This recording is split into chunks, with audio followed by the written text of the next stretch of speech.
This episode of Film Riot is brought to you by Domain.com. Today on Film Riot, we're talking about the short film that we did because Outsiders was postponed, so we threw something together and then we did it, and then we actually already shot it, and now I'm going to talk about it. We got a lot. There's a lot to cover.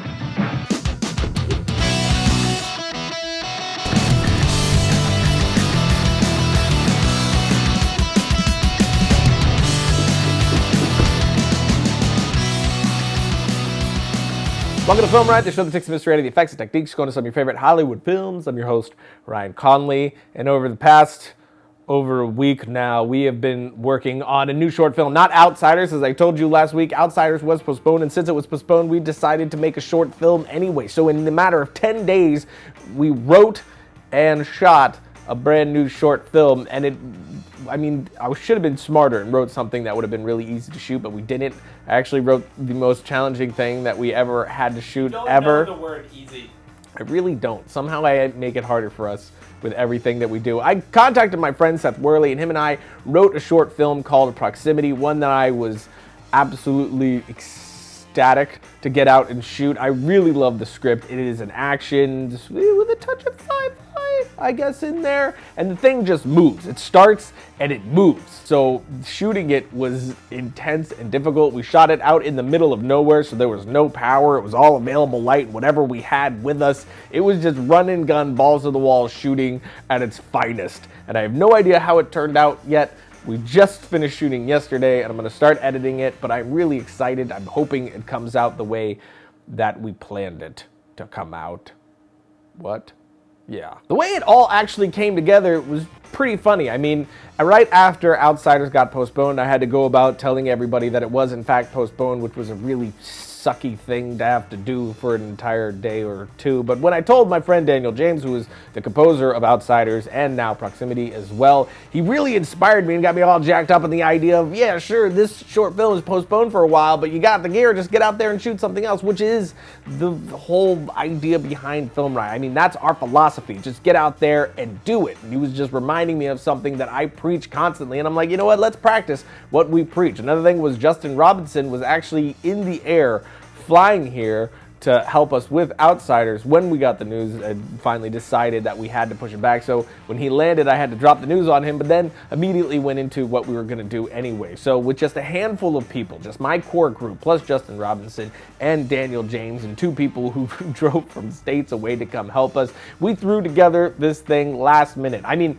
to shoot it, I had no pre-pro time. So by the time the script was done, I was planning our days the morning of the shoot. So the morning of the shoot, I was breaking out Shot Lister on my iPad on the way there and just marking down all the shots I thought I would want to do. But the crazy thing was there's a few fight scenes and things like that, and we would lose light, so I had to throw out the shot list often and just make it up as I went along, which was a little scary. I've done it before. This is what we did for Losses, but this was a bit more complicated.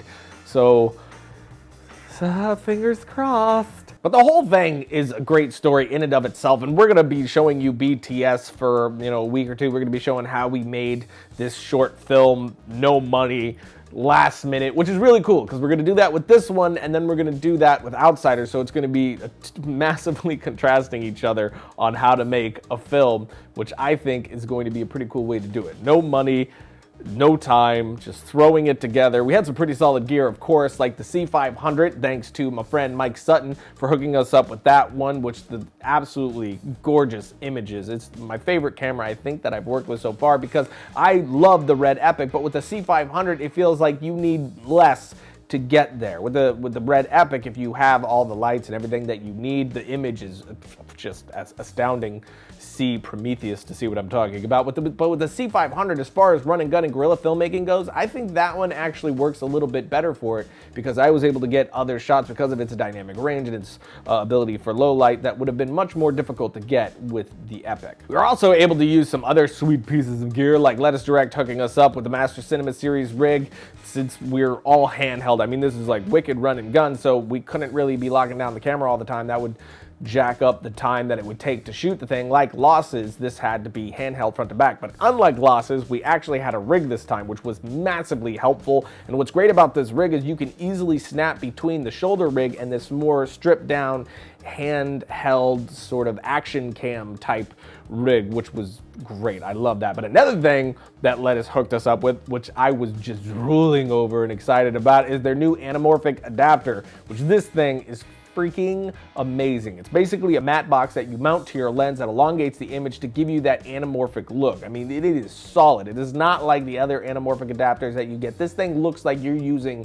legit amazing high-end anamorphic lenses. You get that bokeh that you see in films like Indiana Jones, just that classic Hollywood anamorphic look. It is gorgeous, and I can't wait for you guys to see. But the coolest part about it is we are the very first production ever to use this lens. I mean, this thing's not even out yet. And then for audio, I used my Rode mics, which I absolutely love. We had the Rode boom pole, which it's probably my favorite boom pole I've used yet. Then I was using my NTG3 inside of the Rode blimp. Both were magnificent. I have a dead cat to throw on it, but we really didn't have to. The blimp did all the work for us. I mean, if it got really windy, we could have thrown the dead cat onto the blimp, but the blimp was all we needed. I keep saying blimp. What I love about tossing the mic in the blimp is in the BTS, I mean, other than the fact that it cuts all wind and it sounds glorious, but in the BTS, it looks like 10 times cooler. It really does. I know what it looks like doesn't really matter, but still, it looks really cool in the blimp. Also, we have to give a big thank you to Lens Pro To Go and Rule Boston for hooking us up with other pieces of gear we really needed, like monitors and batteries and all that sorts of goodness, and a big arse lens for the C500 that we use for some sweet and sexy shots. So it started with me and Seth writing the script, which meant everybody just waiting patiently while we knocked this thing out. But then we went to shoot the thing, which we shot at this ranch, which was like this 300+ acre place of awesomeness with actually Film Riot fans who emailed me letting us know that we could use their place if we wanted. Carl and Barbara, who were absolutely amazing. They even handled lunches for us, which if they didn't, there was no way we could have got this done if we had to worry even so much about lunches. That's how tight getting this thing was to be done, this thingy bobber. I don't know what just happened to my speaking. We had 5 days to shoot the thing, and it was a hard out for gear, Justin, Daniel, so we had that much time, and then that was it. If we didn't finish it within that time frame, we were done. And then we were up to the wire, man. Like, we were up until the last minutes of the last day to knock it out, but we did get it done. But day one went pretty well. I mean, it was rough goings. Anytime you have a day one in your crew, it was trying to find your footing, but weather turned on us, so we had to end a little early. But day two, things really fell apart for us. We got there, we set up for our first shot. I told Todd, all right, Todd, get in your place. And the moment those words came out of my mouth, torrential effing downpour. I mean, it just started pouring. So we threw tarps over all the gear and had to go under our base camp, which we had set up. And then we were just stranded in the middle of this field. We set up a tent for ourselves and the gear because it looked like rain might happen. And it did. And it killed our entire day too. I think we were able to actually pull together and shoot 2 hours that day. And that was it. So that entire day was a complete wash, literally. This is what happens when you don't have money. Please, for just $1 a day, you can feed this poor filmmaker. He just wants to make a movie. Day three was better than day two, but not great either. We lost a lot of shooting time thanks to rain there as well. And it was also a shoot where I didn't want direct sunlight, so it was a lot of waiting for clouds. So we'd sit around waiting for a cloud to hit, and I really wanted a certain look, so that was very important to me. So that made getting it done difficult as well. So between day one and day three, thanks to weather, we really had 1 day of shooting done in 3 days total. Day 4 and 5 were great. Those worked out really well, but we had to make up all the time in those 2 days that we lost in the first 3 days. So it was super intense. It was a matter of throwing out all planning and just going completely by the seat of our pants because there was no time for slates. There was no time for shot lists. It was just move, move, move and get all the coverage we possibly could before the sun set. But I think we got it, and so far I am really excited by the clips that I'm looking at. I think it's the best looking thing that we've ever shot. I'm just hoping that we have enough coverage to pull the edit together, but we will be updating you more and doing BTS episodes to show you how everything went down and how the shoot really worked, but it was also kind of dangerous as well. I almost stepped on a water moccasin at one point. There were plenty of poisonous spiders around, thorns that we were all stabbed with. I mean, I'm having them do fight scenes rolling around on the ground, and everybody was just scratched up to no end. It was a hardcore shoot. It was super difficult, rolling in mud and cow poop. It was pretty intense.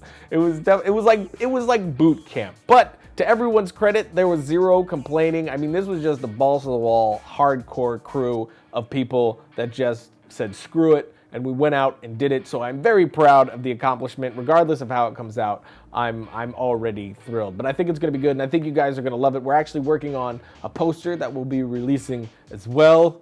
And I don't know. I think that's pretty much all the updating on the shoot that we have. Is it not? It is. Am I forgetting any awesomeness? It was awesome. Domain.com is a website that you could go to get yourself your own website. If you got a business, if you're a filmmaker, if you want to get yourself promoted in any way, you need yourself a website. Why not get a .net for Domain.com? You inject yourself, well, not really yourself, more like your website, with instant credibility. Get yourself a .net, a .com, brand recognition. Can I tell you something? .net's $8.99 a year when you're using Domain.com. Is that not cheap and affordable and wonderful? That's cheap. And affordable? And affordable. And wonderful? And wonderful. We can make it even more affordable and wonderful by using the coupon code Film Riot at checkout. Snap. Get yourself 15% off your domain name and web hosting. That's some good stuffs. Just the entirety of your stuffs is just 50% off. 15. That's good loving. That's good. So when you think domain names, Josh, Think domain.com. that's good. Logo. So I guess that is in fact it. But before we go, I want to give a big thank you to Josh Harrison, who hooked it up with the BTS. Came all the way from Arkansas, right? Arkansas to help us out for free, mind you. Good dude. And Wayne Phillips, who was a godsend to this production. If it wasn't for him, we actually would have been pretty screwed. He was Johnny on the spot with tons of stuff. I mean, he saved us, saved our butt like 6 times. Every time. Like our HDMI broke, and he showed up to have a new one. Just randomly. He just had HDMI. His truck. If we didn't have his truck, we would have been screwed. We would have been stranded because this place was massive and we had all the gear. And if it wasn't for him and his truck, we would have just been stranded over there once we were dropped off to shoot. And there was a lot of times we had to go back and forth for a lot of things. So huge thank you to him. He came all the way from Jacksonville. It was like a 14-hour drive just to do the thing. Amazing, amazing dude. I just love Film Rioters.